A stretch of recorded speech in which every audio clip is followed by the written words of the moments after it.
Eh bien bonjour, nous allons voir aujourd'hui comment travailler avec les structures conditionnelles. Et pour cela, je vais travailler avec une solution que j'ai appelée les structures conditionnelles et dans lequel je vais aller mettre 3 projets. Dans chaque projet, en fait, on montrera l'utilisation d'un certain type de conditionnel.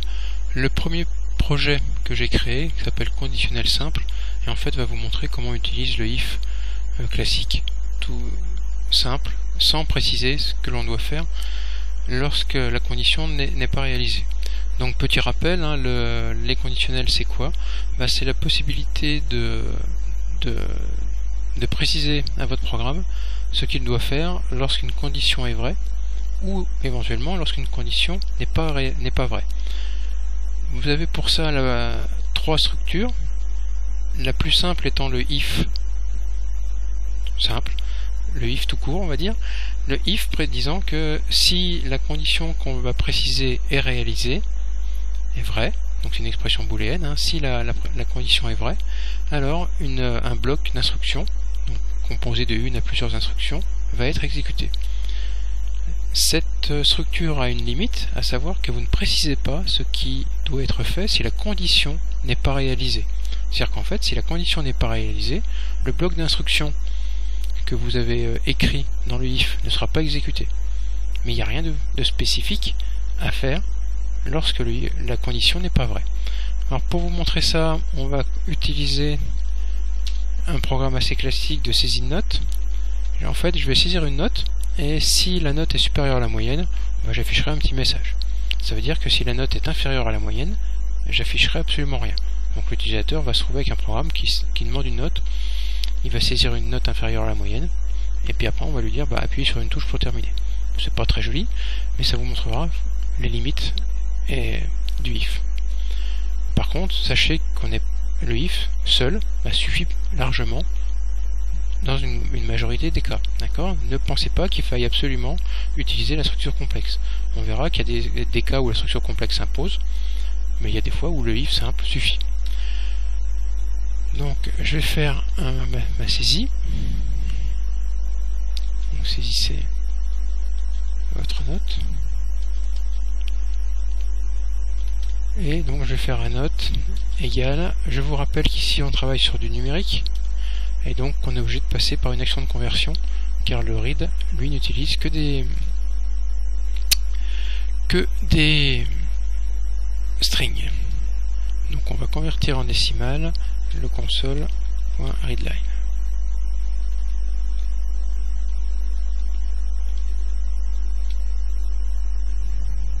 Voilà, donc là, maintenant dans note, j'ai la note que j'ai saisie. Le if s'écrit comme ça, if, entre parenthèses, la condition à tester. Donc on va faire note supérieure ou égale à 10. Donc si la note est supérieure ou égale à 10, prenez l'habitude de mettre le système d'accolade ouvrante-fermante tout de suite.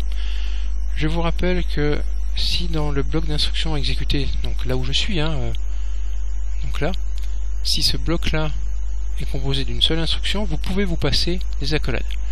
Toutefois, je vous déconseille, notamment en début d'année ou en début d'apprentissage, de faire ça, parce que ça c'est une source d'erreur monstrueuse, notamment parce que le jour où vous allez rajouter une petite instruction, votre if va complètement dérailler, vous n'allez pas comprendre pourquoi il n'y a qu'une seule instruction qui est faite, etc.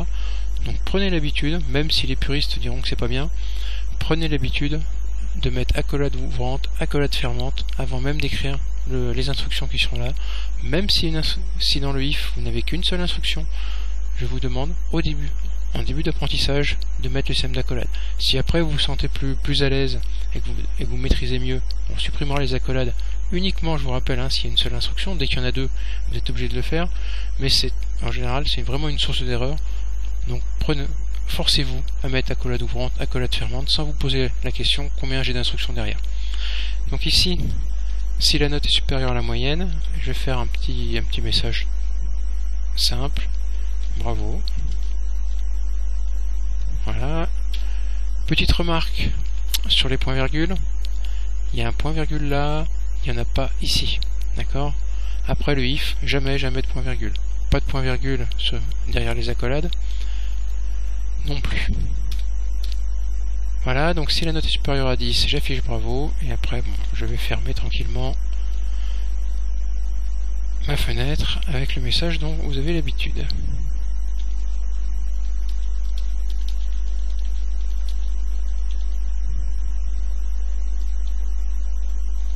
Et avec un console.readkey.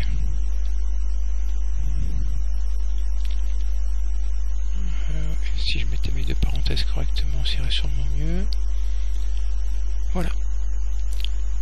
Donc je vais sauvegarder, je vais exécuter.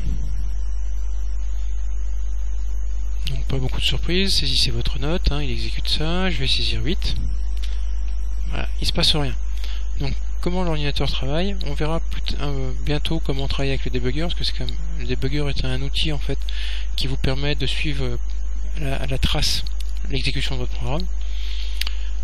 Donc saisissez votre note 8, donc ça, le 8 est rangé dans note. Il se pose la question, est-ce que note est supérieure ou égale à 10? C'est pas le cas, donc toute cette partie là va être ignorée et le programme se continue ici, c'est-à-dire en fait ici. Maintenant si je réexécute et que je saisis 12, là j'ai bien mon petit message bravo, tout simplement parce qu'il fait la même chose. Est-ce que note supérieure ou égale à 10? Là la condition est vraie, donc il va aller exécuter ce qui était compris entre ces deux accolades. Il va donc faire le console.writeLine, bravo. Petite remarque avant de terminer cette première séquence, le si en lui-même, le if, est une instruction. Ça veut dire que l'on peut compléter ici, on peut mettre du if dans des if. Je vais simplement vous le montrer. Si la note est supérieure à 10, bravo. À l'intérieur, on peut mettre if note supérieure ou égale à 15.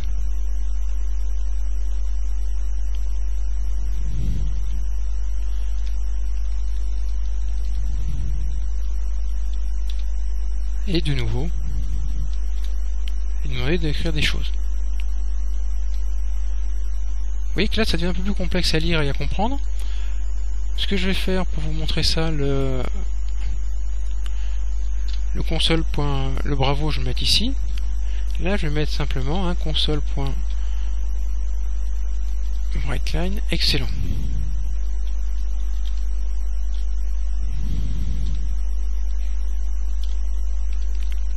Donc systématiquement, quand ma note sera supérieure à 10, j'aurai bravo.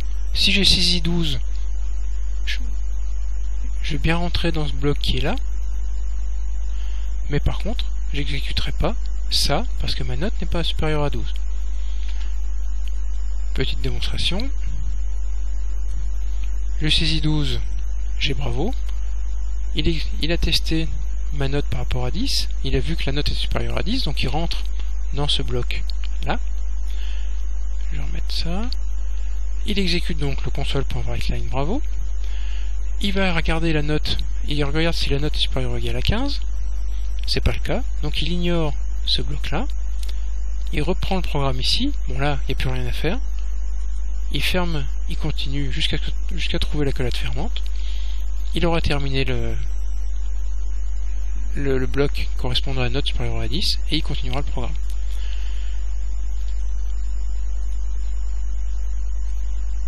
Si je saisis 16, donc j'aurai l'affichage du double message bravo et excellent, parce que la note est supérieure à 10 et ma note est supérieure à 15. Voilà, donc vous voyez que simplement avec des si comme ça, imbriqués, on peut travailler sur des choses un peu plus complexes. Petit point de détail, pourquoi si je fais ça,